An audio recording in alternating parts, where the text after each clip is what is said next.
सुस्वागतम रंगदेवता आणि रसिक प्रेक्षकांना विनम्र अभिवादन करून रंगदेवता आणि रसिक प्रेक्षकांना विनम्र अभिवादन करून बाबा मुंबई आणि ग्रामस्थ सभेने सादर करत आहोत एका दानशूर राजाची कहाणी सांगणारी नाट्य कलाकृती सम्राट बळीराजा। एका दानशूर राजाची कहाणी सांगणारी नाट्य कलाकृती सम्राट बळीराजा। श्री विजय नाथरे दिग्दर्शक रमेश मोठे, सहदिग्दर्शक अविनाश नाथरे, निर्माता यशवंत नाथरे, सहनिर्माता अमोल नाथरे, गीतकार ज्ञानेश दीपक केंद्रे, संगीतकार ऋतिक उदर, मृदंगमणी सुरेश नाथरे, विलास येत्रे व प्रभाकर मास्कर, रंगभूषण संतोष नाथरे, श्वेता नाथरे, चंद्रकांत येत्रे, संदेश येत्रे, प्रदीप येत्रे, गणेश नाथरे, वेशभूषा बाबा तांबडे विकास मंडळ मुंबई आणि ग्रामस्थ नृत्य दिग्दर्शक अस्मिता नाथरे, विजय नाथरे, दोन्ही उपकरणांना साई विजय, संदीप जोशी। या नाटकामध्ये भाग घेणाऱ्या कलावंतांचा पात्र परिचय। या नाटकामध्ये भाग घेणाऱ्या कलावंतांचा पात्र परिचय सम्राट बळीराजा, कुणाल येत्रे, खंडोबा, दक्ष येत्रे, ज्योतिबा, ओंकार येत्रे, मसोबा, नितेश मुंडे, नरसिंह, आर्यन येत्रे, हिरण्यकशिपू, शेट्टी येत्रे, शिपाई, यशवंत नाथरे, भागवत येत्रे, राजा प्रधान, विजय नाथरे, शेतकरी, अतुल नाथरे, वीरेन येत्रे, आदित्य येत्रे, अलंकार निवाते, बैठोडी, ओम येत्रे, साई येत्रे, निवेदक रमेश मोठे व विजय नाथरे, उपमान आलोक येत्रे, निरंजन नाथरे, विशेष सहकार्य सुरेश येत्रे, दीपक गोबे, विशाल येत्रे, दीपक जोशी, बबन मोठे, चंद्रकांत उपाध्ये, दिलीप येत्रे, डॉक्टर रवींद्र नाथरे, संजय येत्रे, संतोष करंडे येत्रे, संदीप नाथरे, विलास नाथरे, नरेश नाथरे, मंगेश नाथरे, आशिष नाथरे, सृष्टी येत्रे, सिद्धी येत्रे, मुक्ता जोशी, नयना येत्रे, आराध्य येत्रे। श्री मामाई सोसायटी सौंदर्य त्रिमुखी नवनाथ देवतांना त्रिवार अभिवादन करून श्री मामाई सौंदर्य त्रिमुखी नवनाथ देवतांना त्रिवार अभिवादन करून सविनय सादर करत आहोत एका दानशूर राजाची कहाणी सांगणारी नाट्य कलाकृती। एका दानशूर राजाची कहाणी सांगणारी नाट्य कलाकृती सम्राट बळीराजा। सम्राट बळीराजा, सम्राट बळीराजा।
विश्वास ठेवला त्याने खून केला, खून.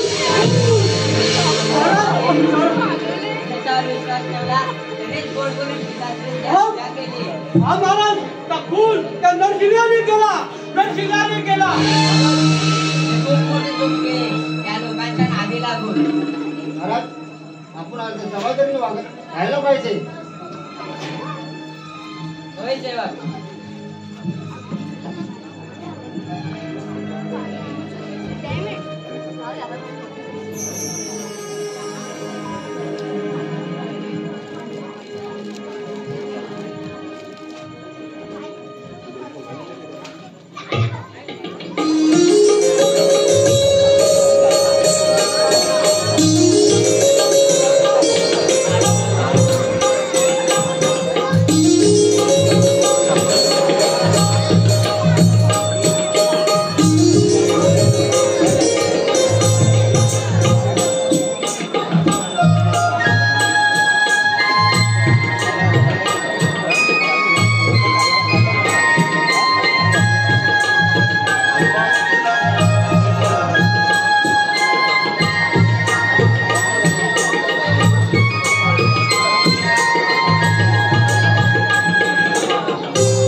नमस्कार मित्रांनो, आज आम्ही छोटी गाणी सम्राट बळीराजा हे छोटी गाणी वगनाट्य दाखवणार आहोत.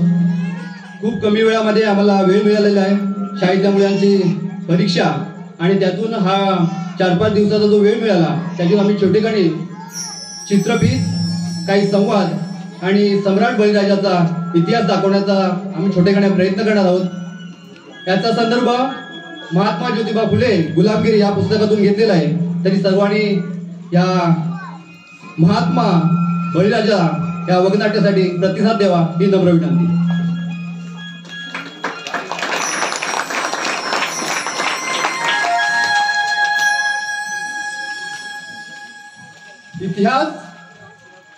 इतिहास आपल्याला जगण्याची उर्मी देतो. इतिहास आपल्याला पुढे जाण्याची उमेद देतो. इतिहासाच्या पानात असे अनेक दैदिप्यमान व्यक्तिमत्व लपलेले आहेत, ज्यांचा तुम्ही आम्ही सगळ्यांनी बारकाईने अभ्यास केला तर सगळ्यांच्या समाजात, घरात असे व्यक्तिमत्व अवतरू शकतील. असेच एक व्यक्तिमत्व आपल्या सर्वांच्या घरात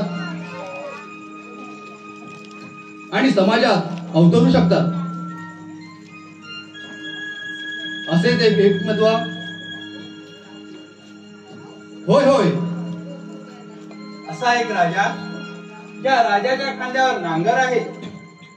असा एक राजा, ज्या राजाच्या हातामध्ये मोत्यावाणी भरलेली धान्याची कणसे आहेत. असा एक राजा, ज्या राजाचा उल्लेख महात्मा फुले यांनी भारताचा कुलस्वामिनी करत या कृषीप्रधान देशाचा पहिला छत्रपती, पहिला राजश्री आणि पहिला छत्रपती सुद्धा आपल्या कृषीप्रधान भारत देशामध्ये या कृषीवत्सल भारताच्या असलेल्या भारत देशात कृषीवत्सल राजा म्हणजे सम्राट बळीराजा. सम्राट बळीराजा. सम्राट बळीराजा.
ठरला श्रेष्ठ हा सगळ्यात,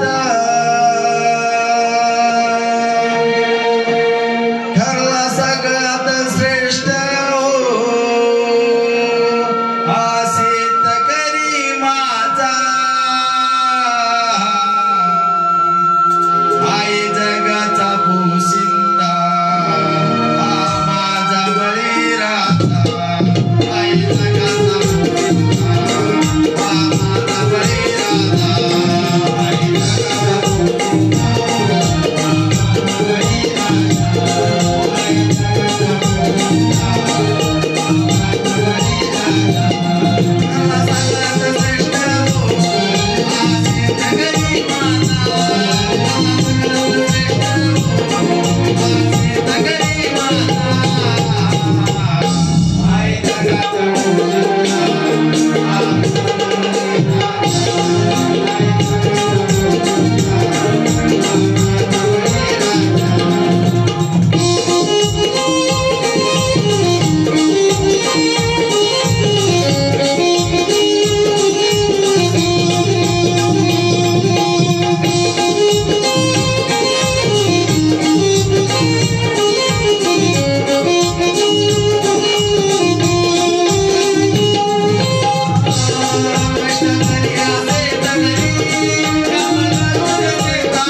राज्यातील काही राजे नियमाचे पालन करत नाहीत.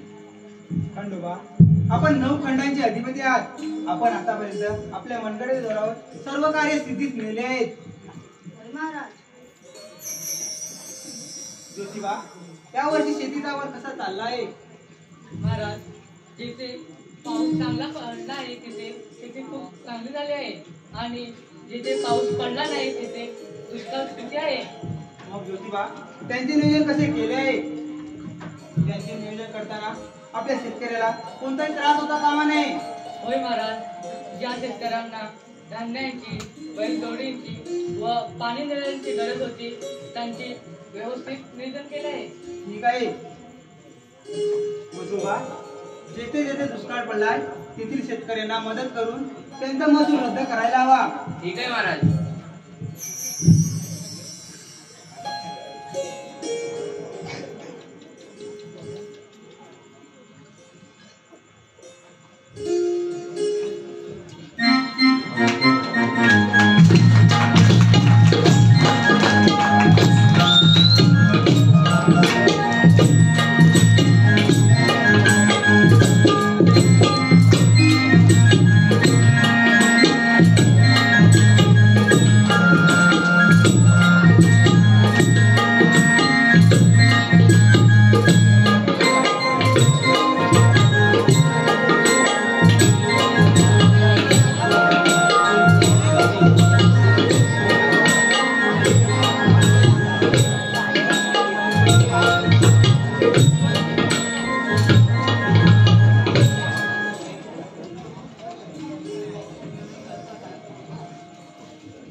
इतिहास वाचताना इतिहासातून धडा घेऊन पुढील ध्येय ठरवायचं असतं. आपण थोडक्यात बळीराजाच्या साम्राज्याविषयी प्रस्तावना करू. आता तर तुळमूळ म्हणजे तमिळनाडू, केरळ, महाराष्ट्र, सिंहद्वीप, आजूबाजूची सर्व बेट, मलेशियातील बाळीबेट, अफगाणिस्तान आणि आताच पाकिस्तान मधले असलेलं बलुचिस्तान, असा हा कोण होता बळीराजा? हिरण्यकश्यपूचा पणतू, प्रल्हादाचा नातू, विरोचनाचा पुत्र आणि बाणाचा पिता म्हणजे सम्राट बळीराजा. आपण पुराणामध्ये सम्राट बळीराजाची सर्वसामान्य कथा ऐकली आहे. म्हणे बळीराजा खूप दानशूर व्यक्ती होता. म्हणे याच दानशूरपणाचा त्याला अहंकार झाला आणि याच अहंकाराचा फायदा घेऊन वामनाने बळीराजाच्या राज्यात प्रवेश केला आणि 3 पावलं दान म्हणून द्यावी असं याचना केली बळीराजाकडे. पहिलं पाऊल जमीन, दुसरं पाऊल आकाश आणि तिसरं पाऊल बळीराजाच्या मस्तकावर ठेवून बळीराजाला कायमचं पाताळात घातलं असं आपल्या पुराणातले कथाकार सांगतात. पण मित्रांनो, खरंच असं असेल का? खरंच असं झालं असेल का?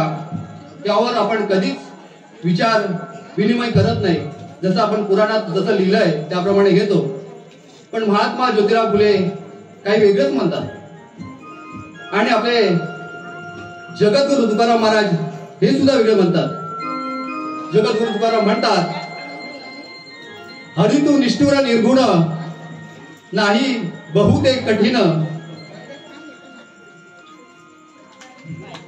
बळीराजाने केवळ साम्राज्य वाढवले नाही तर ते साम्राज्य वाढवण्यासाठी खूप प्रयत्न केले आणि तेवढेच ताकदीने शेतकऱ्यांना मदतही केली. परंतु यानंतर आज बळीराजा आपल्या राज्यातील, आपल्या देशातील सर्वोत्कृष्ट असणाऱ्या शेतकऱ्यांना दरवर्षी त्यांचा सन्मान करत असे, सत्कार करत असे. त्याचे प्रतीक म्हणजे आपण आज पाहतोय की घाटावर आणि आपल्या कोकणामध्ये सुद्धा जो सण साजरा केला जातो तो सण म्हणजे बैलपोळा हा सण.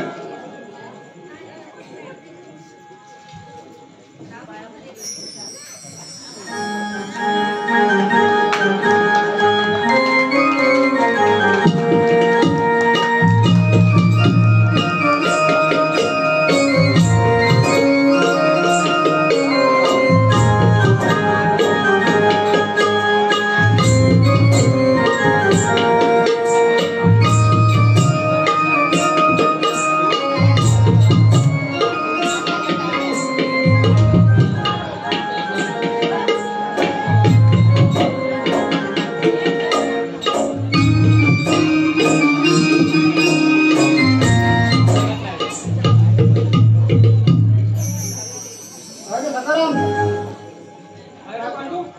काय आज लेट कसा काय तू? अरे लेट म्हणजे काय काय सांगू तुला? काय झालं तू लेट म्हणजे? अरे होय 60 वर्ष झाली लग्नाला हा पण काय मुलंच व्हायला नाही. मग 60 वर्षाच्या नंतर हा. बायको बरोबर नाही. होय तुझा हात पाहिला हात पाहिला काय? होय मग काय? पण काय या आमच्या महिला हा या आमच्या माहेर वसली हा आणि या आमच्या बहिणी सांगतात हे डॉक्टर तिकडे घेऊन जा डॉक्टर तिकडे घेऊन जा पैशाला सांगू काय गाडी आणायला असे सांगायचे. पण का या आमचं ते आका कोण आका? अरे आका कोण आका? पण नाव काय? अरे ती देवी आका प्रेमी आका काय? होय, ती पुरी जबाबदारी घेतलात. मागितलं बाबा डॉक्टर तिकडे घेऊन जाऊ नको इंजेक्शन मारतील असं खलास करून टाकतील. हा. पण ती पिढ्याने जबाबदारी घेतात आणि सांगितलं दुसरीकडे 2 जीव करून दे दुसरीकडे 2 जीव करून दे पण बाबा तू जा कामावर जा आणि नोकरी सांभाळ. अरे पण नोकरी सांभाळण्यापेक्षा आपली बायकोची डिलेव्हरी झाली तिकडे राहायला पाहिजे होता ना. अरे ती देवी काय ती काय ती आपली पुरी जबाबदारी घेते पुऱ्या वाडीची जबाबदारी घेते ती आणि याचीच काम करते. पण या महिलांचं या ताईंचं ऐकू नको पैसे आपल्याकडे कमी आहेत ना. हा बरोबर बरोबर. पैसे कमी आहेत ना म्हणून पण ती आता आहे ना तुम्ही जबाबदारी घेतला नाही. पण देमी आका होय देमी आका काय? बघ बघ बघ राहिला काय? आतमध्ये गेला. गेला. काय दुसरीकडे 2 जीव झाला अक्का अक्का माझी अक्का माझी अक्का देवी अक्का देवी अक्का दुसरीकडे 2 झाली. मुलगा झाला मुलगा झाला मुलगा झाला मुलगा झाला किती खुश आहे. बघ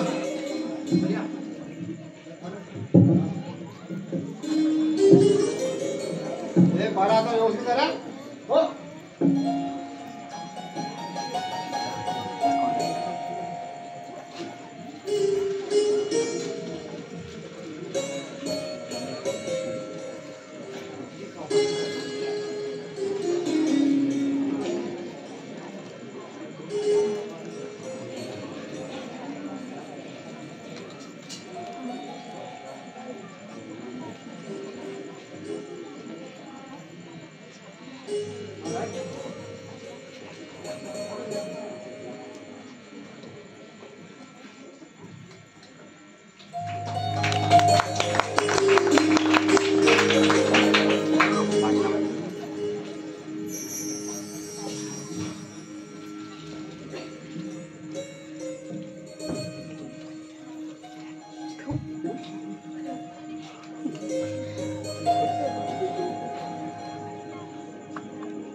बरोबर झालं.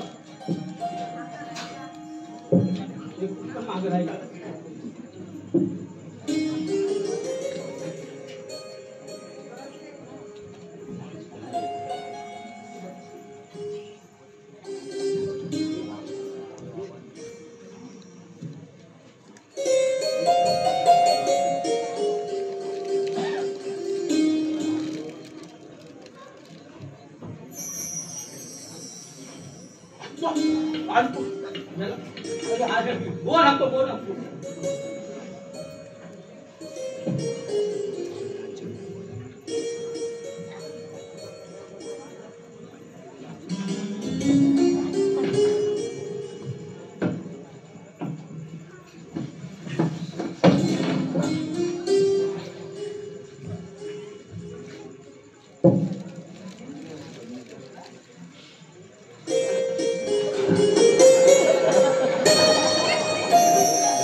मित्रो, असे घडत असताना, बळीराजाची कीर्ती सर्वदूर पसरत असताना, अशा ह्या आमच्या तुमच्या सर्वांच्याच बळीराजाचे अस्तित्व कायमचे मिटवण्यासाठी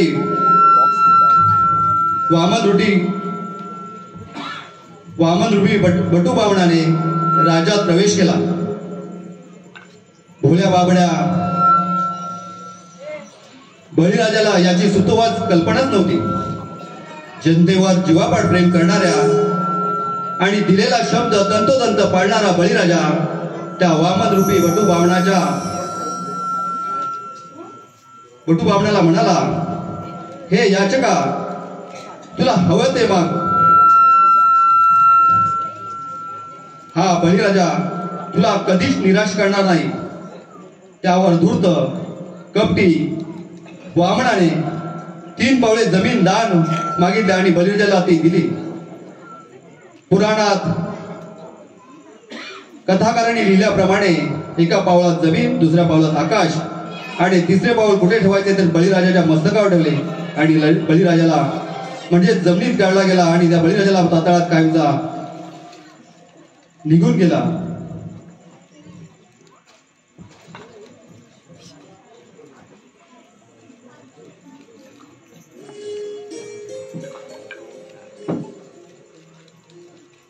सकाराम तुला काय बोलतो, ही माझी किती लवकर लागते. पाय त्या खड्ड्यात गेला होता. पाय एक पाय टाकला, तो पाय काय कमी झाला त्याच्यात. आता हा कमी आहे, हा मोठा आहे. अडकला तो रस्ते चांगले करतात थोडं.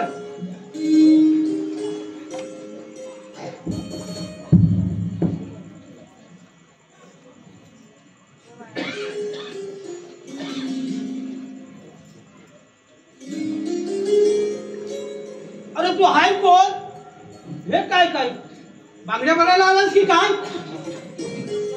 मी वामन. मी आपल्या बळीराजाकडे काहीतरी दान मागायला आलोय. काय काय वामन की बामन असे किती काय येत जातात आणि सांगतात काहीतरी फेकतात. खरोखर बामन वाटतो. महाराजाला जाऊन सांगू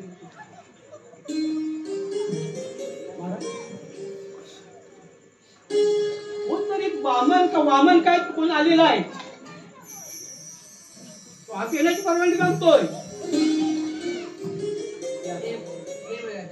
आपण उदार अंतकरणाच्या आपल्या मालाची कोणताही असं खाल्यातच जात नाही, म्हणून आपल्याकडे काहीतरी दान मागायला.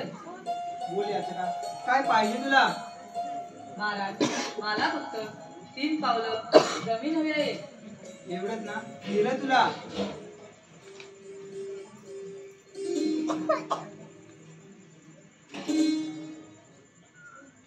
महाराज, दुसरे पाऊल कुठे टाकू?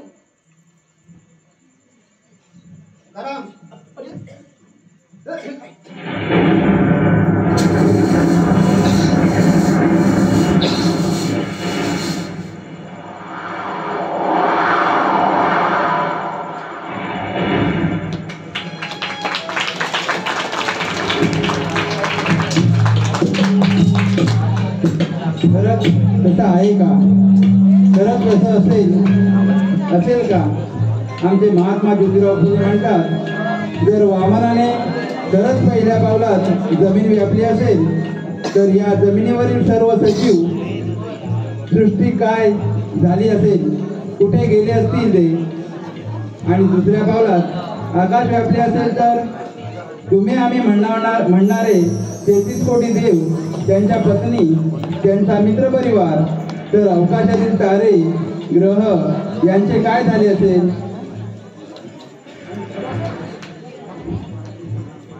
आणि खरंच तिसऱ्या पावलाच्या वेळी बळीराजा व वामन समोर असतील तर मग दोघे हे कुठे उभे राहिलेले असतील असे महात्मा ज्योतिबा गुलामगिरी पुस्तकात म्हणतात.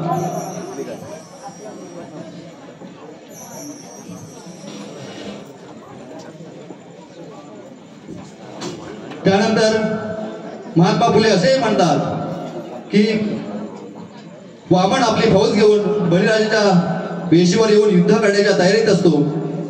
याची खबर बळीराजाला समजतात. बळीराजा आपल्या सरदारांना सैन्य गोळा करण्यासाठी पाठवतात. इकडे वामन सर्व ताकदीनिशी आपले सैन्य घेऊन बळीराजाच्या राज्यावर हल्ला करतो. त्यांच्यात घनघोर युद्ध होते. कमीत कमी महिनाभर युद्ध होते. अचानक वामनाचे सैन्य बळीराजाला घेरते आणि याचाच फायदा घेऊन कपटीपटू बावण बळीराजाच्या पाठीमागून वार करतो आणि बळीराजा कोसळतो. हे पाहून बळीराजाचे सैन्य घाबरून पळू लागते. याचाच फायदा घेऊन बळीराजाचे सैन्य बळीराजाची सर्व संपत्ती लुटून घेऊन जातात. आपण पुढे पाहूया.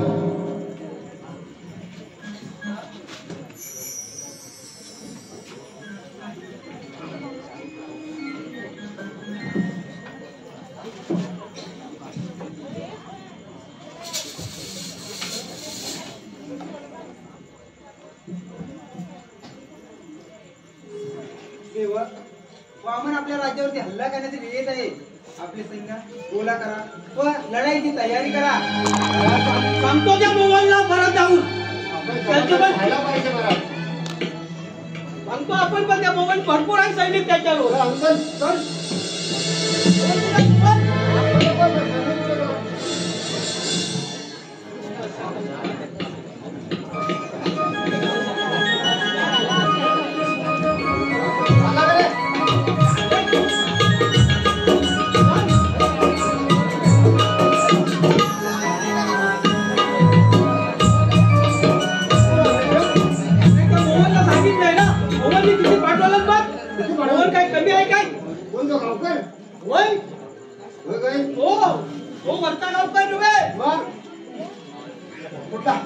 असू नको बाबा.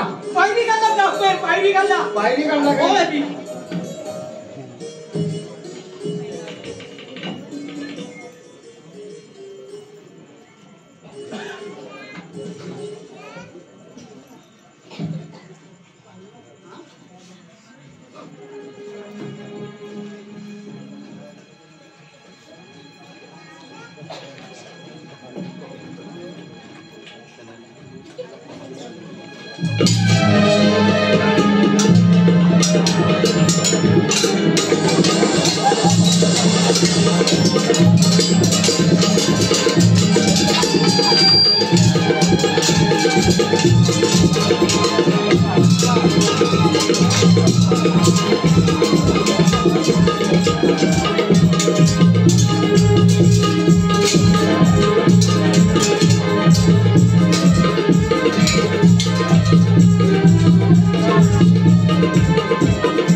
बळीराजाचा असा अंत महात्मा ज्योतिबा फुले या गुलामगिरी पुस्तकाच्या इतिहासाप्रमाणे हा झालेला आहे. या बातमीने राणी विंध्यवासिनी चिता रचून त्या स्वतः जिवंत उडी मारते. या सर्व प्रकाराने जनता शोकाकुळ होते. सर्व जनता बळीराजासाठी अन्नत्याग करते. ही बातमी जेव्हा बळीराजाचा पुत्र बाणासुराला कळते तेव्हा सेवकांकरवी जनतेला सांगतो की आपला बळीराजाला काही झालेलं नाही, तो आपल्याला भेटण्यासाठी येणार आहे. तेव्हा आपल्या राजाला आपली जनता दुःखी कष्टी झालेली आवडणार नाही. तेव्हा उठा आणि तयारीला लागा.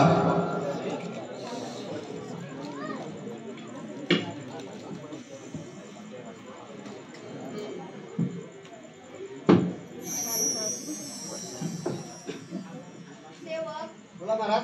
आपल्या राज्यातील सैन्य घेऊन चला आणि त्या पाहुण्याला धडा शिकवायला चला. चला मग. ए, चल बाई चल. तू पण